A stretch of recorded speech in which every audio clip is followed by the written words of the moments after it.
Sehingga apa-apa kesannya itu seperti harus dijual gitu. Pemerintah gagal untuk mendefinisikan potensi yang dimiliki.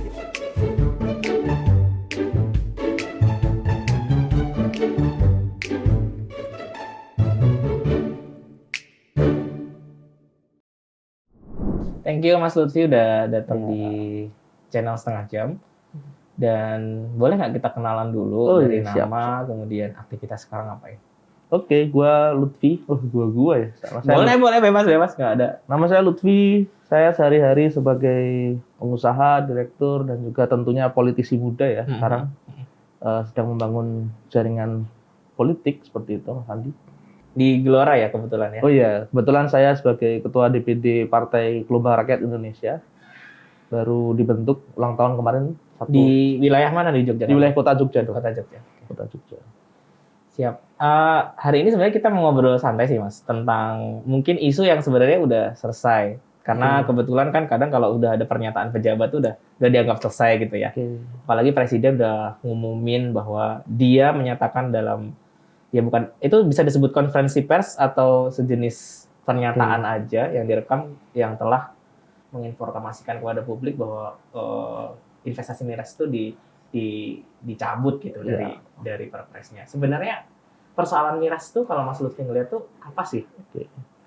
Jadi ini dari perspektif saya ya. Jadi ini free aja. Free ya, santai ya. Santai dong. Nggak ada UIT ya. Nggak ada. Jadi saya izin ya. Protokolnya kan diperlihatkan membuka masker. Iya, boleh. Jadi gini Mas Andi. Poin yang paling penting yang kemudian kita cermati adalah bahwasanya Perpres ini merupakan turunan dari Undang-Undang Omnibus Law Cipta Kerja yang kemarin baru saja disahkan. Tentu terlepas dari kontroversinya dan lain sebagainya, cuma kalau kita fokus saja pada ruh spiritnya, bahwasanya undang-undang dan juga agenda turunannya Perpres ini sebenarnya kan semangatnya untuk menggeliatkan UMKM, menggeliatkan industri yang ada di Indonesia gitu ya.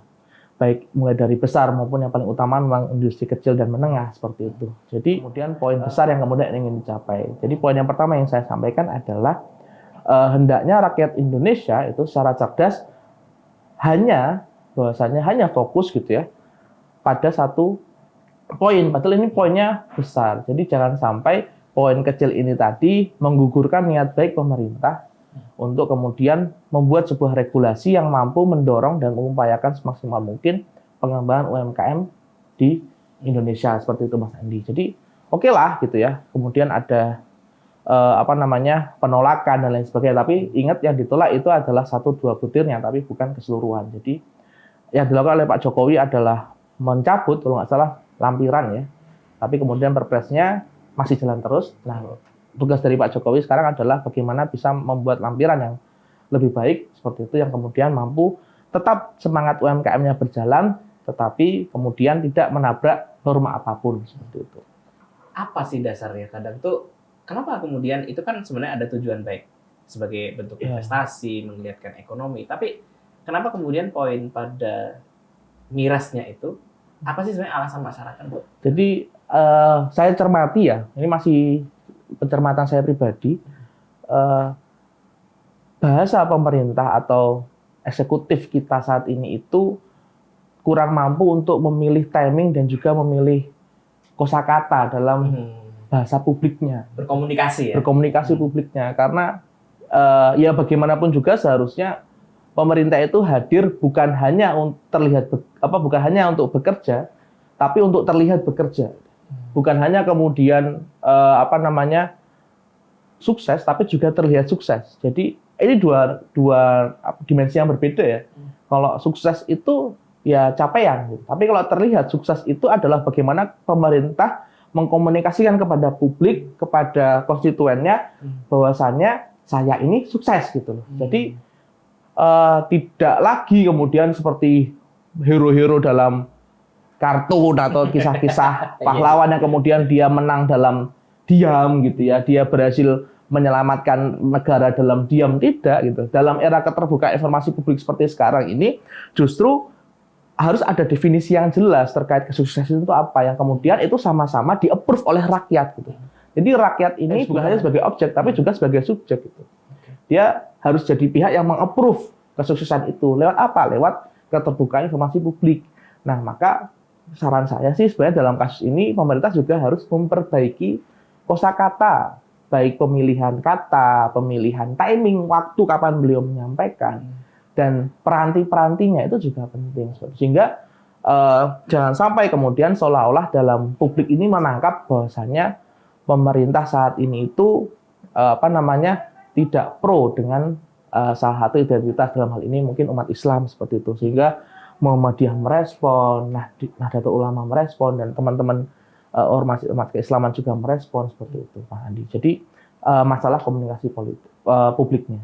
Kemudian yang kedua yang saya soroti ini adalah salah satu bentuk pemerintah saat ini yang terlihat gitu ya, dalam kacamata publik itu harus mengutar otak bagaimana caranya untuk bisa mendatangkan uang. Sehingga apa-apa kesannya itu seperti harus dijual gitu. Pemerintah gagal untuk mendefinisikan potensi yang dimiliki oleh bangsanya sendiri, oleh negaranya sendiri, yang kemudian eksesnya adalah memilih miras sebagai barang jualan yang untuk menghadapkan investasi. Padahal kalau kita mau serius gitu ya, membedah ekonomi kreatif kita, itu banyak sekali kegiatan-kegiatan perekonomian yang itu sangat layak untuk diinvest gitu. Bahkan levelnya skala internasional sekalipun. Gimana kemarin ketika kami pernah main ke Jakarta, ada teman-teman animator, ada teman-teman desain grafis gitu, yang kemudian sudah sangat hebat gitu, bahkan dipakai oleh Disney gitu ya.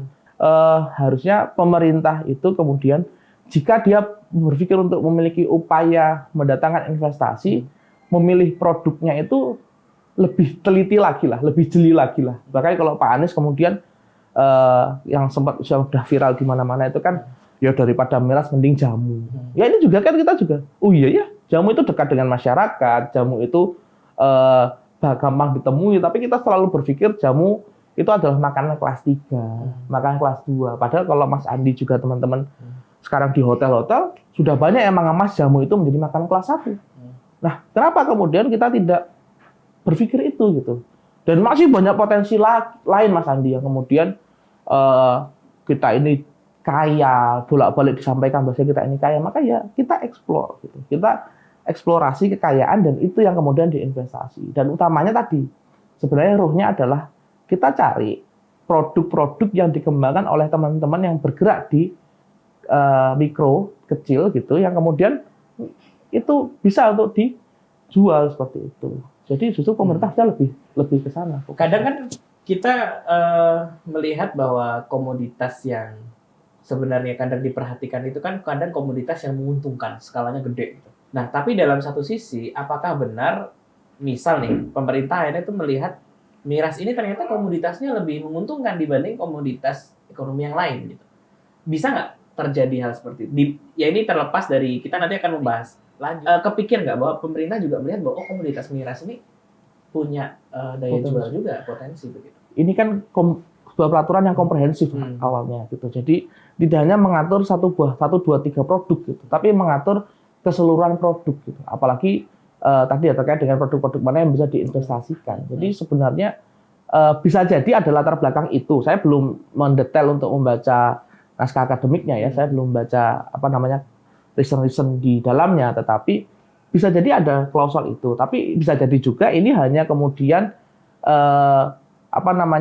kelelean gitu ya, atau tim penyusunnya kemudian ya masukkan aja unsur itu. Manusiawi ada. Ya udah dimasukin aja gitu. Yang kemudian tidak membaca respon publik bagaimana apabila ini dijadikan. Karena memang dalam sektor yang lain ya, kita sebut sektor pariwisata, ya sosok minuman beralkohol ini juga menjadi perdebatan di sana. Tetapi ada ruang yang kemudian memberi ruang negosiasi antara kebijakan pelarangan dan juga pengendalian seperti itu di dunia pariwisata. Jadi itu sudah clear sebenarnya. Nah, ini kan yang belum clear berarti di bidang ekonomi atau investasinya.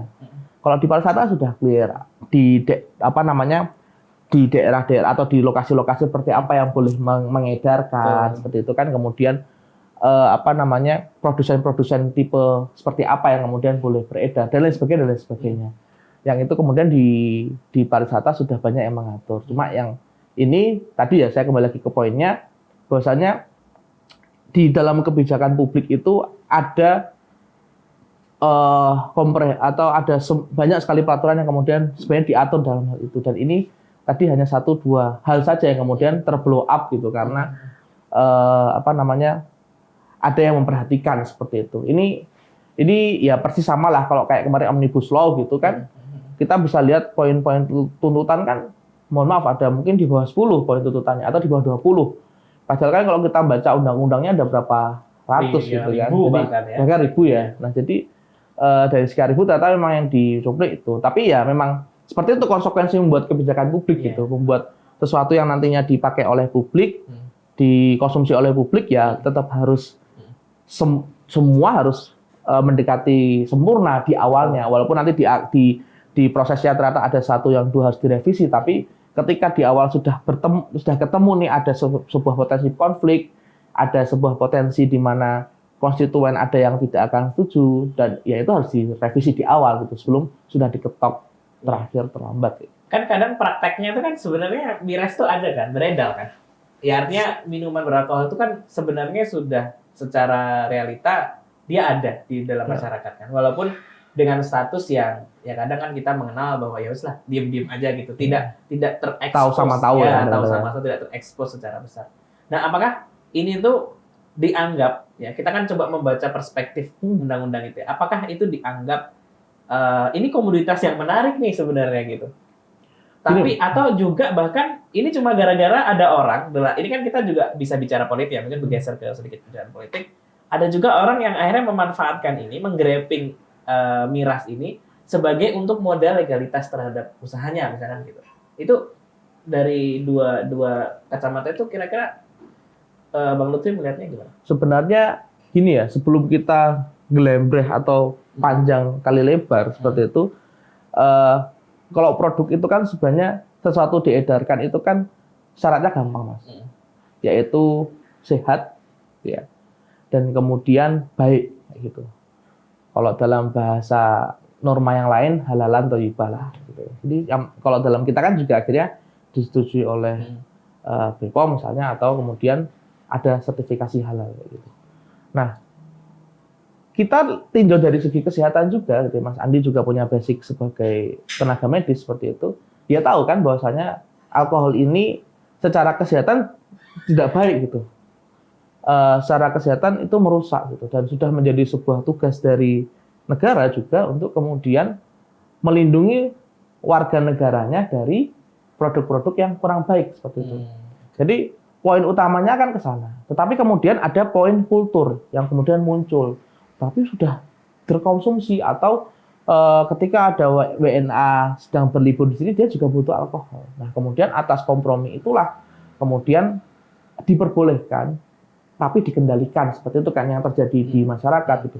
Mana saja yang diperbolehkan menjual, siapa saja yang boleh membeli, dan lain sebagainya. Dan itu semua saya rasa sudah tersusun gitu loh, dan itu sudah saling win-win solution gitu. Bahkan sebenarnya kalau kita kembali semua diperas itu asasnya misalnya keagamaan atau keyakinan masing-masing individu, ya seharusnya tanpa pun dibentuk peraturan tertentu, apabila kamu punya keyakinan yang keyakinanmu itu melarang minuman keras, ya sebenarnya harusnya negara mendukung untuk kemudian kamu tidak boleh mengkonsumsi itu, termasuk yang tidak boleh mengkonsumsi itu, seperti itu loh. Tapi karena kebetulan negara juga mengakomodir banyak orang, banyak kepentingan. Tadi itu udah win-win solution dalam artian kalau tanya alkohol sekarang ada yang menjual ada, tapi kan di lokasi-lokasi tertentu yang bisa mengakses juga cuma subjek-subjek yang memang dihendaki yang bisa mengakses seperti itu kan.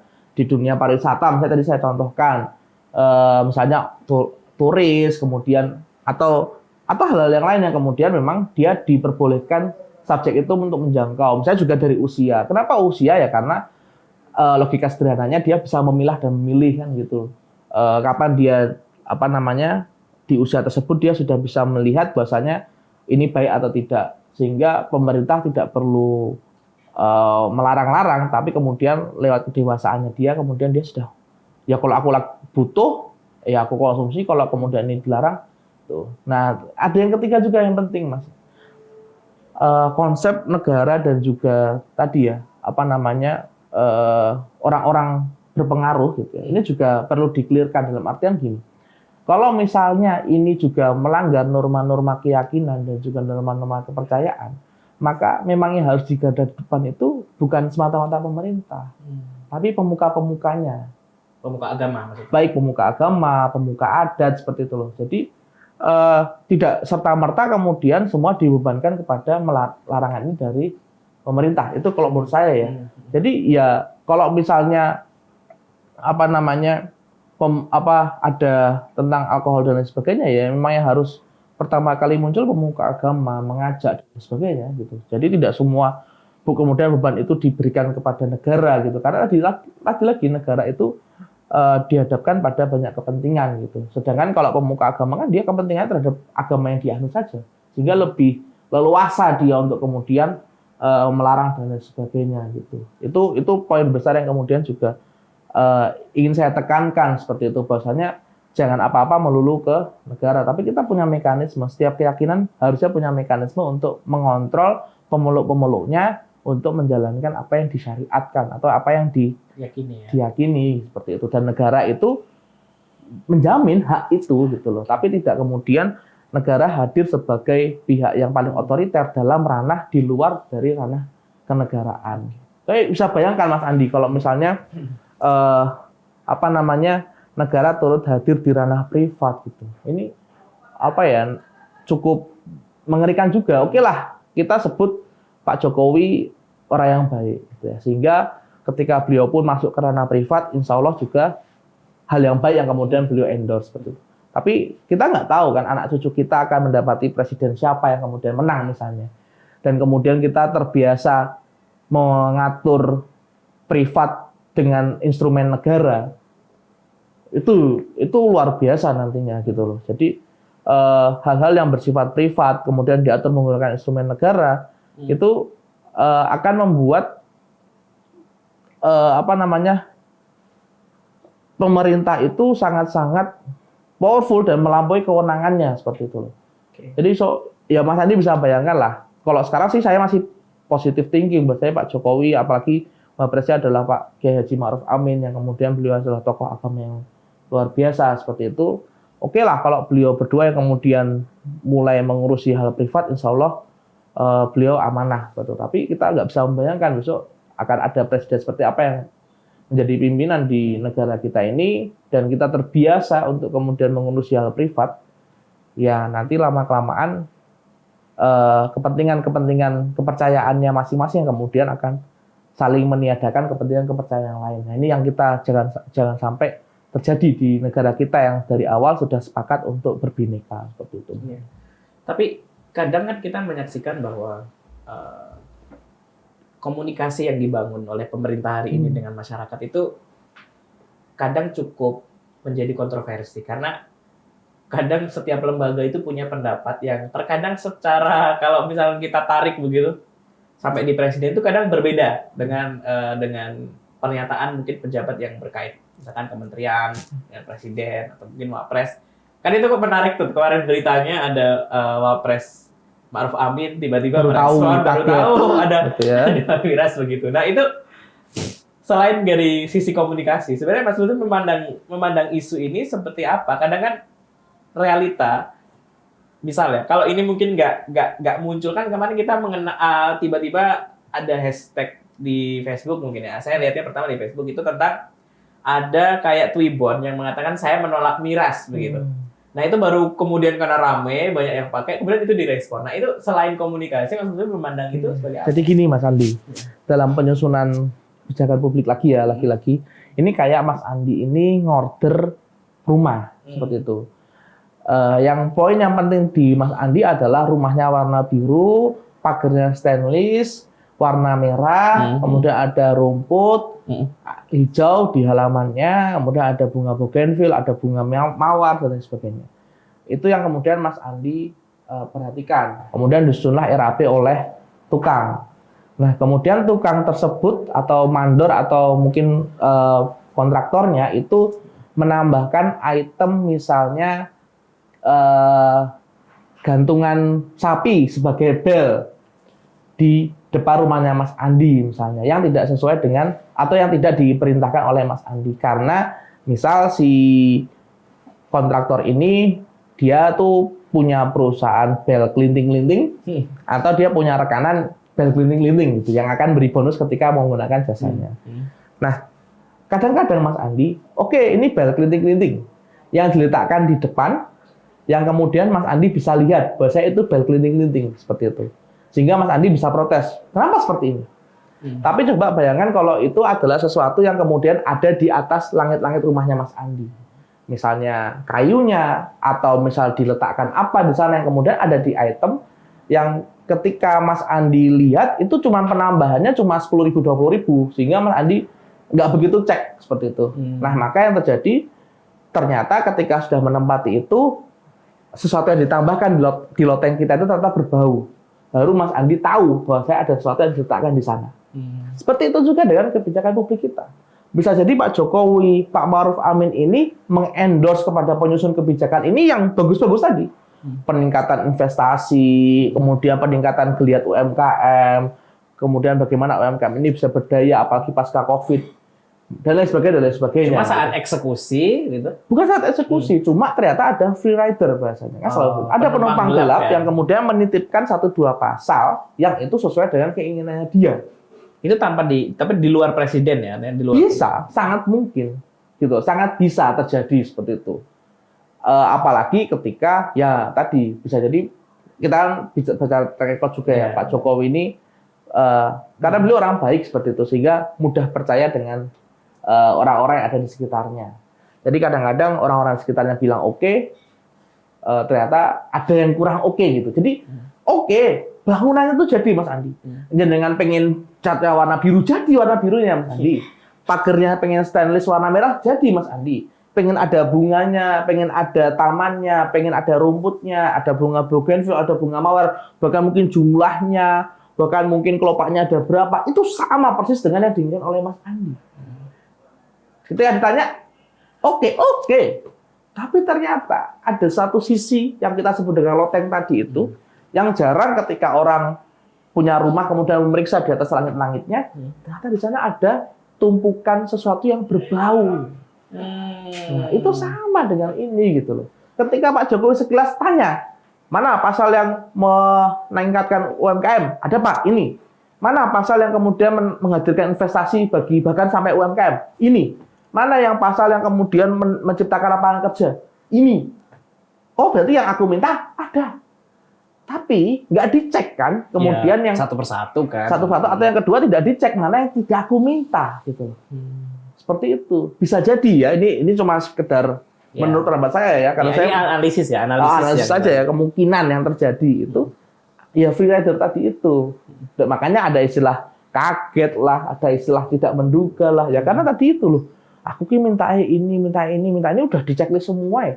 Ternyata ada sesuatu yang ditambahkan. Nah, kalau Mas Andi sering baca itu ya kayak gini disebut yang biasa sebenarnya ini namanya free rider, penumpang gelap. Ada orang-orang yang kemudian memanfaatkan kesempatan regulasi karena ada regulasi baru, dia ikut di sana. Nah, ini yang kemudian sebenarnya kalau mau kita cari siapa biangnya bisa, tapi ya sekarang karena sudah dicabut jadi tidak begitu penting lah sebenarnya. Tapi saya menilai seperti itu Mas Andi. Jadi ini ada penumpang gelap. Tapi saya lagi jangan sampai tumpangan gelap ini atau pasal-pasal gelap ini menghilangkan atau mengaburkan substansi utama dari keinginan pemerintah untuk mendorong UMKM. Ya. Kalau ini Mas, saya ingin lihat dari sudut pandang kebudayaan. Tadi kan sempat kita ngomong tentang tokoh agama, tokoh adat, bahkan tokoh yang berada di masyarakat gitu. Beberapa daerah sebenarnya mereka punya tradisi yang secara kultur itu sudah berlangsung mungkin bahkan beratus-ratus tahun sebelum bahkan Indonesia lahir sebagai bangsa dan negara. Nah, ada beberapa adat itu yang memang menggunakan minuman beralkohol. Misalkan dalam upacara adat atau bahkan untuk memperingati satu momentum tertentu, misalkan ada bulan-bulan tertentu begitu. Nah, itu kejadian itu kan pada akhirnya adalah kejadian yang disepakati oleh masyarakat. Ya, di wilayah itu ya, dalam arti di wilayah itu. Nah, tapi ada hal-hal tertentu yang kemudian menjadi perdebatan tentang legalitas. Nah, pertanyaannya adalah sebenarnya ketika itu tuh disepakati oleh lingkup masyarakat tertentu atau bahkan di wilayah tertentu, sebenarnya norma legalitas itu masih berarti nggak? Oke. Sama dengan tadi misalkan sebenarnya praktiknya sudah ada, mengakomodir semua orang. Cuma kemudian yang jadi persoalan adalah ketika itu muncul ke ranah publik dan itu ke semua orang begitu. Nah, dari kacamata kebudayaan atau bahkan mungkin melihat dari sudut pandangnya Bang Lutfi melihat itu gimana? Oke, saya justru sudut pandangnya jadi malah sudut pandang yang kenegarawanan. Jadi kita ini kan negara republik, Mas Andi. Negara republik ini merupakan antitesa dari monarki dan otoritarian mutlak gitu ya. Jadi negara itu sebenarnya cukup hadir untuk mengatur hal-hal yang kemudian perlu diatur. General berarti ya dia ya Ya perlu berpikirnya. diatur saja. Jadi bahkan ketika suatu norma itu sudah hadir lebih dulu dibandingkan negara, maka kita kan temui bahwasanya ya semua berjalan apa adanya saja. Gitu. Misalnya mohon maaf kita temui suku Baduy Dalam seperti itu. Walaupun pemerintah punya program wajib belajar 9 tahun, tapi mereka juga tidak sentuh dan nggak ada masalah. Dan apakah kemudian karena orang tuanya bersikukuh tidak menyekolahkan anaknya, kemudian polisi berhak untuk kemudian terjun ke sana dan lain sebagainya. Jadi poinnya, kalau segala sesuatu itu sudah berlaku dan kemudian tidak perlu diatur, atau sudah ada aturan yang lebih general yang kemudian memvalidasi kegiatan tersebut, ya sudah cukup. Tidak perlu kemudian membuat sebuah peraturan yang lebih spesifik, yang bahkan mampu menimbulkan kontroversi di belakang seperti itu Mas Andi. Jadi terkait itu simpel saja, terkait budaya ya sudah. Ketika itu sudah dipayungi dengan payung budaya, sudah dipayungi dengan norma-norma atau hukum-hukum yang kemudian memayungi norma kebudayaan setempat, ya cukup itu. Tidak perlu kemudian diseriusi lagi atau kemudian diatur kembali karena tadi itu Mas. Karena konsep negara republik yang akhirnya Indonesia juga sebenarnya lebih memilih sebagai negara hukum itu agak rancu. Kalau saya sih pribadi ketika memilih republik, kalau menurut saya kok ya memberi kebebasan, lebih banyak kebebasannya seperti itu loh. Yang diatur oleh pemerintah itu adalah yang memiliki potensi, nah misalnya potensi baik, potensi yang kebaikan maupun potensi hal kurang baik seperti itu. Nah kalau tadi kita tahu bahasanya ini norma kebudayaan setempat dan lain sebagainya kan kita melihat itu adalah sesuatu yang tidak menimbulkan potensi apa-apa gitu. Kalau menurut saya ya. Jadi ya sudah gitu loh. Masa nanti lama-lama mengatur hukum menaruh jemuran yang kombor-kombor di depan rumah gitu ya. Nanti lama-lama mengatur hukum anak-anak bermain bola di lapangan tetangganya. Kan nggak penting. Itu kan sudah diatur misalnya dalam pasal tindakan tidak menyenangkan misalnya. Jadi tidak perlu kemudian dispesifikkan Mas Andi. Nah, mas saya juga poin itu ya poinnya ke arah sana gitu. Ya kalau ada sebuah produsen yang kemudian dia memang memproduksi minuman yang digunakan khusus untuk kegiatan kebudayaan dan lain sebagainya, ya sudah kita biarkan saja. Tidak perlu kita tidak perlu kita legalkan, atau tidak perlu kita tutup gitu. Karena kita misalnya ada potensi-potensi yang lain gitu. Kalau misalnya, ini melanggar norma agama, lah yang menegakkan norma agama bukan pemerintah, Anda sebagai pemangku kepentingan kepercayaan tersebut. Datanglah kalau berani datanglah ke yang lagi acara adat, ceramahlah di sana. Bahwasanya ini tidak boleh. Kalau tidak jangan pakai tangan negara, karena negara hadir untuk menjamin hak, bukan kemudian memberikan kewajiban atas hal yang privat, tapi menjamin semua hak privat terakomodir. Jadi cara pandang kita seperti itu, dan negara tidak salah ketika dia menjamin hak privat. Yang salah kalau misalnya itu memang kepentingan agama Anda, ya Anda datang ke sana, Anda berceramah di sana. Kalau diterima syukur alhamdulillah. Kalau tidak ya tidak masalah. Sampaikan saja, nanti masalah hidayah itu kan yang ngatur Gusti Allah. Itu maksudnya juga sama. Nggak usah pakai tangan negara untuk ngontrol, nggak usah pakai tangan negara untuk kemudian sangat menekan. Ya pakai dai aja. Nanti kalau misalnya dai itu diterima, alhamdulillah. Kalau tidak ya nggak ada masalah. Wong itu Gusti Allah yang ngatur kok. Kadang-kadang kita karena obrolan kita pun biasanya masih dalam ranah gosip pribadi, sehingga ya cara kita menyampaikan pendapat itu juga narasinya kayak gosip generalisir kan gitu. Misalnya kalau kita ngomong